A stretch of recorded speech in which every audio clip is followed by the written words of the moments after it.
All right, so if you're watching this, you probably seen the intro video already.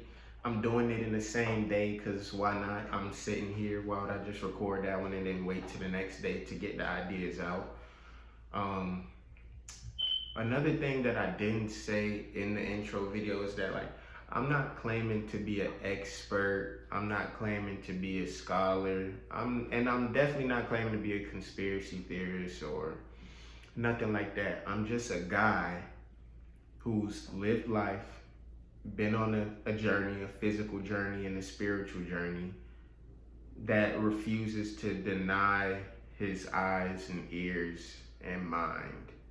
All right. I feel like we've been taught to deny ourselves to accept an authority, to accept what's been said by a perceived authority, not an actual authority, but a perceived authority.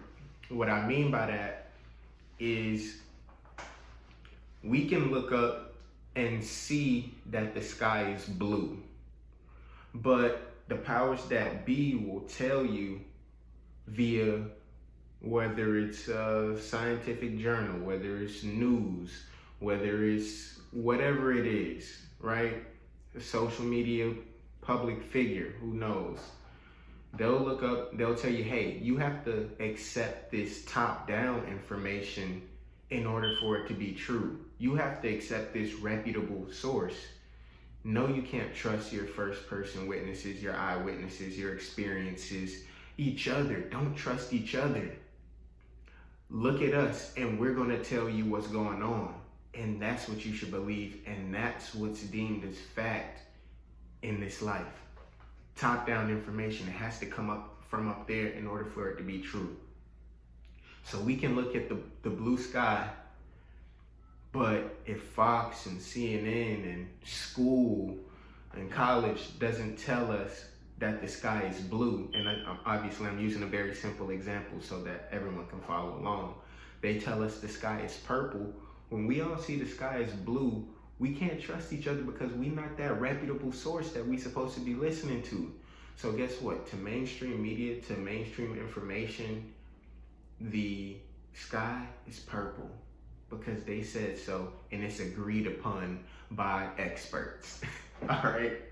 And that's how we consume information.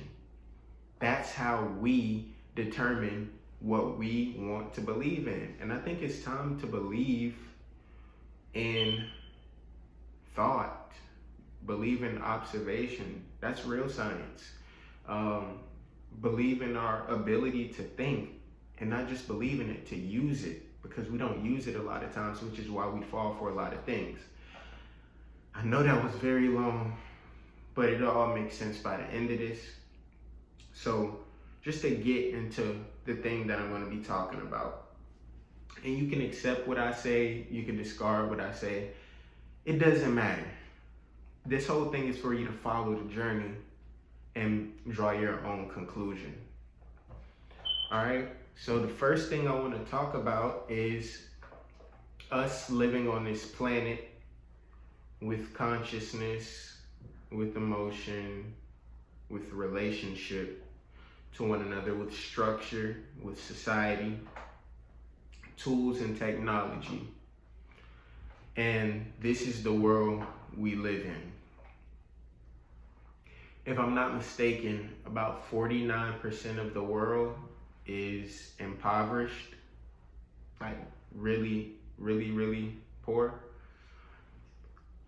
And let's say for the other 51% of the world, we live in a society and in a system, and we go to work, and I'll speak for the West, and if I'm not speaking for the West, I'll speak for just America since this is where I'm at. It might be different other places, I don't know.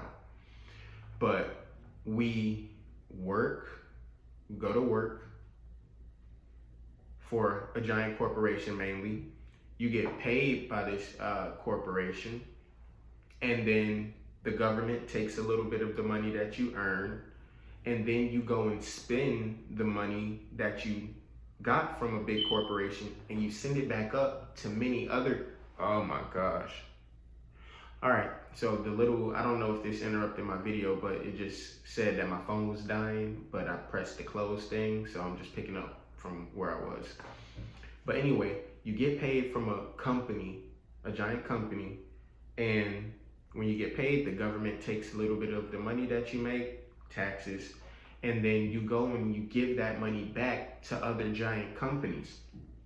You give it back to gigantic property managers or landlords with your rent. You gave it back to banks, paying for your cars and stuff like that, or your mortgage. You give it back to agricultural companies or grocery stores. You give it back to all of these different sources. You can imagine all of the things you spend your money on. So you work for it, the government takes a little bit from it, and then you give it right back to other companies. You just divide it up between, you get the money to give it back away, to send it back up the pyramid. So you receive the money down the pyramid to all the workers here, and you send it right back up the pyramid. And while you're sending it back up to the pyramid by spending the money, the government is also taking money from what you spend. Okay, boom, then you have insurance and stuff like that, which is a private business, but it's pretty much government protected. You have to use their services. One of them, so they pretty much got it sold up.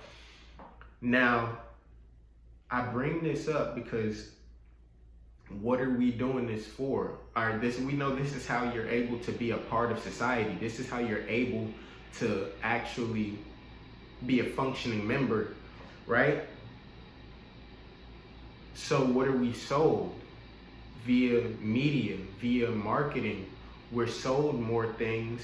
We're sold status, we're sold attention, we're sold addiction, and we're sold wealth porn. Yeah, wealth porn, that is what makes everybody want to be rich. It's like, who cares who wants to be rich? Everybody want to be rich. Why does everybody want to be rich? So that they can operate better in the system that's strenuous on you when you don't have enough money, so that maybe you can spend more time for your family. You could argue that as well. But I think it all boils down to buying more things, owning more stuff, buying more, being able to spend more money on more expensive things. You could call it experiences, you could call it time, like whether it's travel, spend more money on travel businesses. I don't know, bus, airplane, it's all business. And I bring that up to say, some people have to work so hard because they're on that hamster wheel that they can't even think about some of the things we might have the luxury to think about. Some of the things I have the luxury to think about. I just turned Jamaican. To think about. But I think it's all pointless. That's what I'm saying. I want you to question why are you here? Are you here so you could get rich? Are you here so that you can become financially free? And what does that mean when you die? You were born on earth to grind and hustle so that you could become financially free and buy a lot of stuff and own a lot of stuff and send more money up to more corporations without it actually hurting you. Tell me what are we doing?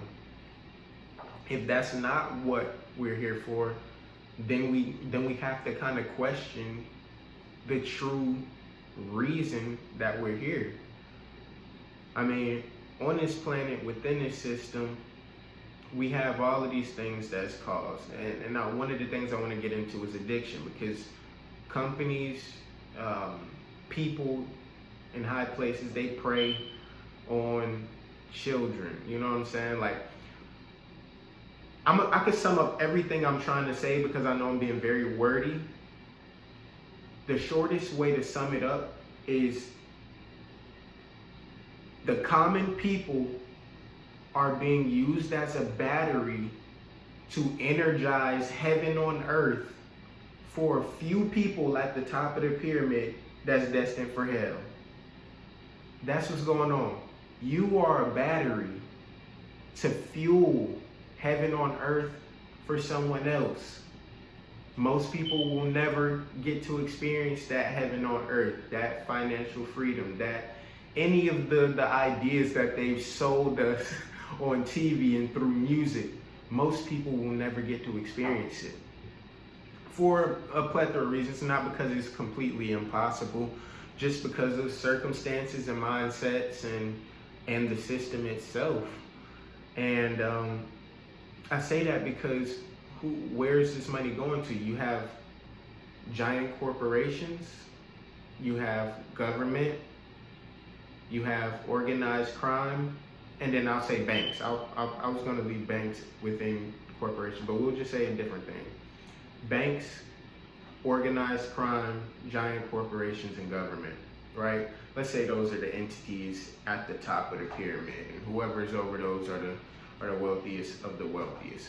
All of them prey on children, and not in a freaking conspiracy theory, like, you know, not in the Epstein way. I mean that if I can get the idea of smoking tobacco or inhaling nicotine to be cool to these little kids, I can make money from these same people, from the same demographic over the next 50 years, give or take, based on who quits and who lives a little bit longer. If I can get my adult website in front of this 11-year-old, like what happened to me, I can get this person to add traffic to my site for the next 20 years, 30 years, whenever they break free of the prison of lust. Like, you gotta understand, if I can get this kid to feel embarrassed when he goes to middle school and elementary school because my shoe is a must-have, and if you don't have it, you're less than, I can get them to buy my sneaker when they can out of insecurity for the next 20, 30 years. If I can convince them that my phone is the only phone that their peers would accept them for having, I can get them to be a fruit customer for the rest of my life. You know what I'm talking about, you know? So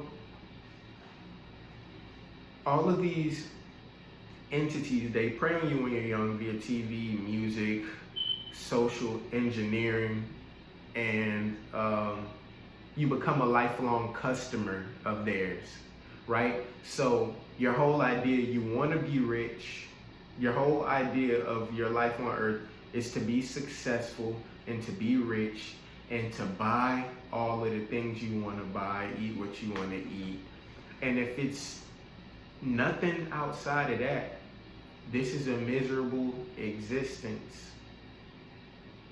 I mean, what else do we have in this existence? We have everything corrupted. We have racism, we have classism, we have capitalism, which I've been talking about, this hyper-capitalism. And there's nothing wrong with the free market. There's nothing wrong with the free market. I'm not a freaking socialist, communist, whatever. I think people should be able to own things and make as much money as they want. Whether they, in the state that we live in now, it's like whether they want to do it ethically or not, that's their entire prerogative, and then that's when things get dicey. But we have war, we have famine, we have pestilence.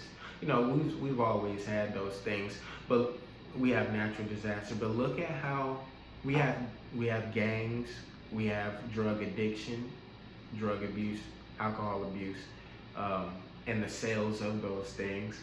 We have human trafficking. This is the life that we live in, where like people really steal people and sell them off as slaves of various kinds. Is that what this life is about then? Getting rich and being successful, and buying stuff amidst a broken, fallen world like the one we live in right now? Yeah, we absolutely supposed to enjoy the good things in life. We're not supposed to dwell on the negativity, but we're not supposed to ignore it either. Like, Your entire house could be perfectly fine.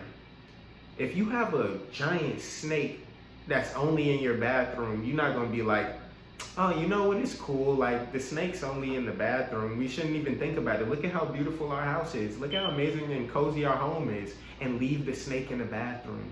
You just don't go to the bathroom and no one in the house talks about the snake in the bathroom. You know, we don't do that. We're not like, oh yeah, it's cozy here. Damn, I can't wait to get home so I can enjoy every room in my house. But never mentions the giant snake that everyone's afraid of, and so they just don't talk about it. But they don't try to really remove it. And at the same time, they don't really feel like it's much that they can do about the snake in the bathroom. They don't really feel like it's much they can do about organized crime, government that they don't like, unethical giant corporations, banking systems. We don't know what to do. Some of us don't even know that we're supposed to care, and some of us just don't care. And if this is what life is about, once again, then that's a sad existence. So just to sum everything up, again, in a single sentence, the simulation is real. It's just not what you think.